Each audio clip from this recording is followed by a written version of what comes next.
Yo, what's going on, guys? It's your man, the Grass Ninja, and in today's video, we're going to be dissecting, breaking down, analyzing, comparing two different characters that, at first glance, I just didn't think that they were the same, but now the more that I think about it, the more I work on it, it's like these characters are almost identical. It's just Kishimoto's like, I'm going to tell the same story, I'm just going to put a new, like, wrapper on it or something, because there's no way. Like, I mean, there are slight differences, and it's obvious, like, they're not identical, but Code and Obito have so many crazy similarities that I think, like, it's interesting nobody's talked about this, or I haven't seen any videos pop up about this yet. But when it comes to Obito, right, Obito's iconic. Obito was untouchable. He was that dude for most of Shippuden, and we didn't even know he was Obito then, right? Now, when it comes to Obito, without a doubt, he is one of the most evasive characters in all of Naruto history, if not probably the number one dude, the number one most evasive character in all of Naruto, and I'm talking even to this day in Boruto. But now we have a character in Code who is literally always disappearing and popping in and out of these different claw marks, literally striking a very similar tone to Obito, literally untouchable. You can't hit me, I'm using the same trick over and over again. It's one very simple trick, yet no one has the answer. And the only way to fight me would probably be to fight fire with fire. If you want to get me when I use this, you'd have to find a way to cancel it or attack me or interrupt it or whatever. Now, the thing with Obito and Code, they have a lot of similarities. Now, we're going to break down the similarities and basically story structure order, and then I'll do abilities, and then we'll talk about how they could take their set abilities and do some what if scenarios, like versus battles, I guess. So the first thing I want to go over is the character archetype of Obito and Code. Now, they both would technically fit in this anti-archetype. So when you have character archetype, you have like your damsel in distress, your what's it called, like the jester, or like, you know, the fool. You have the hero, right?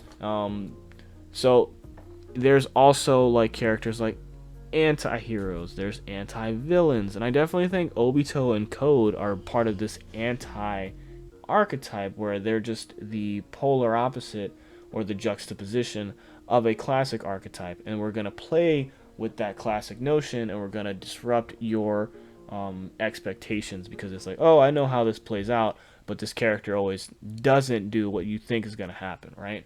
So with Obito, he's the anti-hero, right? His end goal was heroic. His end goal was world peace. His method was hella dark, right? That's different. That's the anti part. Like, the heroic part was world peace. He was trying to end all suffering for all people because he thought the world was hell.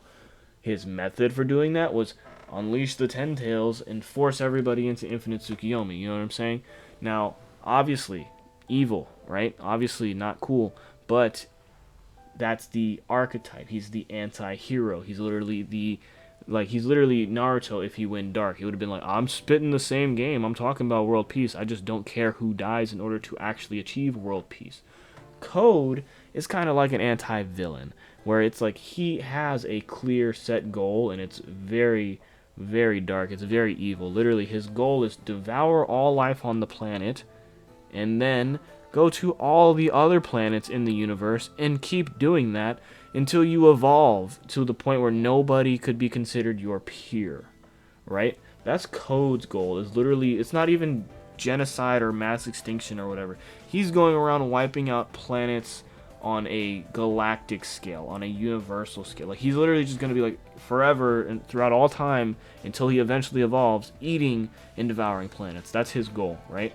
But his method or his personality, the way he walks, the way he talks, that is being portrayed as an overly friendly, sometimes naive, very just down-to-earth, chill dude. It's not your super villain archetype. It's not, haha, here's my evil plan and you guys can't stop me. It's like, oh, word, if you want to negotiate, I mean, I'm down to chill. Let's have a drink. We've seen Code do a lot of interesting things, and it's weird because he's like, for your typical bad guy, you don't expect them to come across so normal, so friendly, like so down to earth, so just in like tune with themselves. They're just enjoying the moment. That is Code. He doesn't come across as very stoic or anything. He's just down to earth, go with the flow, but his flow is going to be take over the world, become an Otsutsuki, yada yada yada. So it's like, yeah, he is a villain at the end of the day. His goal is terrible, but the way he carries himself, he shows sympathy towards other people. He shows mercy. He literally saved Bug.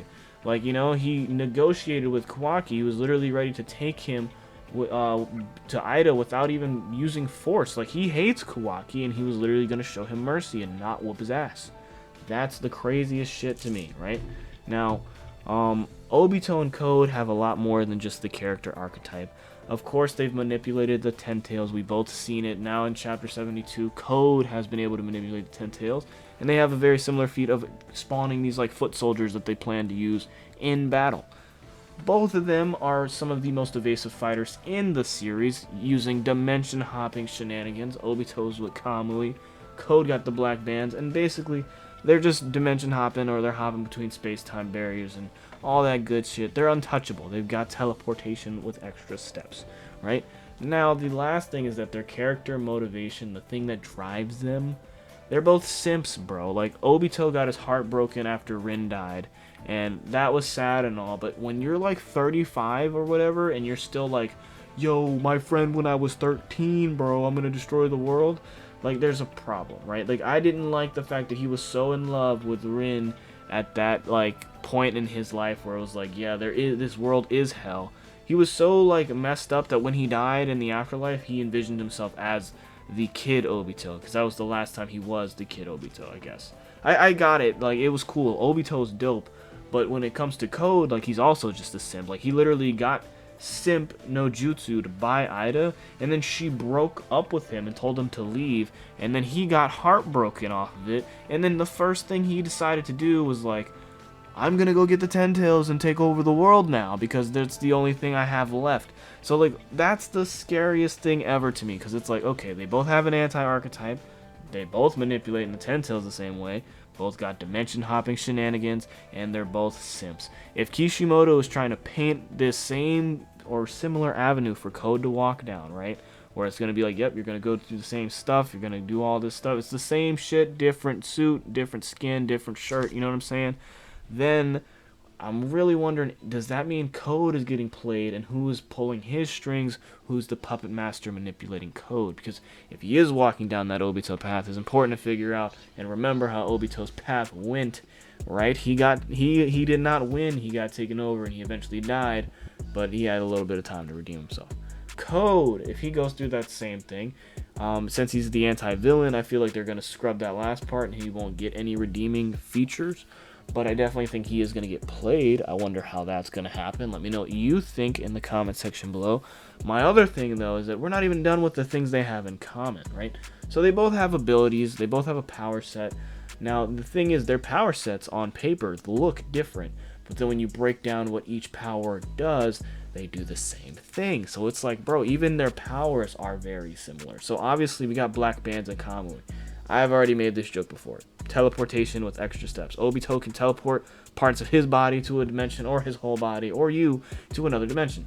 Code can literally walk through a door that will teleport him to another door that's in whatever location he chooses, right? So, like, the Black Bands and Kamui, they're very interesting. They're hard to explain, but basically it's the Black Bands work by creating a doorway between two or more places or two or more points in space-time, and Code, or people Code allows or guides through the claw marks, are allowed to travel and teleport around these various locations. Kamui is a space-time ninjutsu that literally absorbs people or objects into the Kamui dimension. Now, this is only considering Obito's variant. Kakashi's does the same thing, but he has a long-distance Kamui, where Obito has a short-distance Kamui.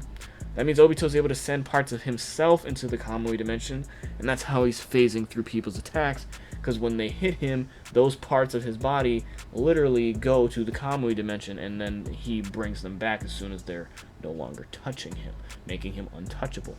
So when it comes down to those two abilities, I just wanted to note it is an interesting way how those two would face off. Like if it was a fight and we did equal stats and all that, and we like, the only thing is that even if you do that, like, Genjutsu is a real thing, and I don't think Code can beat Obito's Genjutsu, but the initial fight would be, can I make eye contact with Code? Because if they go in with full intel on each other, then it's going to be a very interesting battle, and there's a reason why Code's scientific ninja tools were directly compared to Minato's flying Raijin, right? Not Tobirama's. They literally said the fourth Hokage's flying thunder god. It's very similar. So it's literally been compared to Minato, the one guy to beat Kamui without a Sharingan, by the way. Just saying.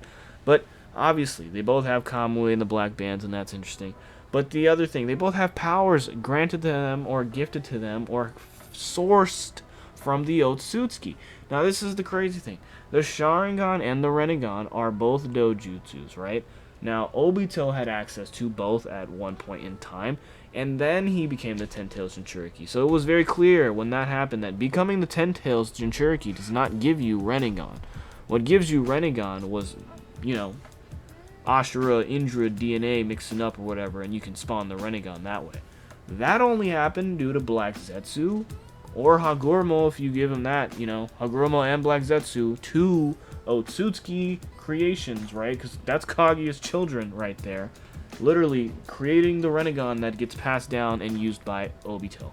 An Otsutsuki power Obito had access to. Code has the Karma. This was literally given to him by Ishiki in Jigen's body.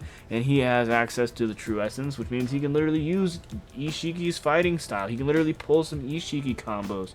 Now, that's crazy. They both have Otsutsuki gifts, so that's another similarity. They've got regeneration abilities. Now, there's regeneration come from different avenues, but at the end of the day, they do the same shit. So it's like Amado created nanotechnology that's basically responsible for the body modification we see Kawaki, Delta, and Code using, right?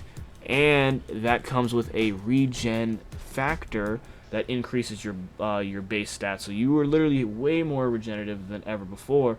Boro was an extreme example of how this worked, but all the Ikara inners have this, right? Technically, if Kawaki's arm like didn't get hit by Delta's destroy like all regenerative material beam or whatever, Kawaki could have regrown his arm. Like if it was the same attack that would have destroyed his arm, but like Delta's attack didn't have hacks, Kawaki's arm would have grown back. And that's how crazy the whole Amado stuff is. But then Obito has Hashirama cells. Again, he literally can regenerate. Like half of his body is made of White Zetsu Hashirama cells. That gives him wood release, so he could literally mimic Code's body modification if he wanted to, and then finesse on top of that because wood release is broken. He gets a chakra amp from the Hashirama cells on top of it. So like Hashirama cells superior, but I mean at the end of the day, they both got a regen factor due to some outside source of power. Boom, similarity there. Now the other thing is that their training regimen, right? They both have these upper dogs that have trained them, and I think that that's the key to figuring out who the puppet master is, because Code was training with Jigen in Kara, which means he was training with Ishiki. He has the true essence of Karma. Now he can literally fight just like Ishiki. He's been given Ishiki's will. I think it's worthy to note Ishiki's soul directly went to Code's Karma, even though his Karma could never house Ishiki's soul, but it still called his soul to that location, right? And that's where he got the will. And if he does what Obito, or if he does what Ishiki plans for him to do, that might be a manipulation where it's like that Ten Tails and Ishiki might be linked in a way where he can use that Karma to rejuvenate in Code's body. That would be broken. But again, puppet master theories aside, Code, right, has training, can fight like a very crazy ass dude who was the big bad. Obito was trained by Madara to fight like the best Uchiha ever lived, also trained by Minato. So like Obito's no slouch either. Both of them trained by crazy ass dudes, and eventually Madara does take over for Obito, and like literally the puppet master strings keep pulling.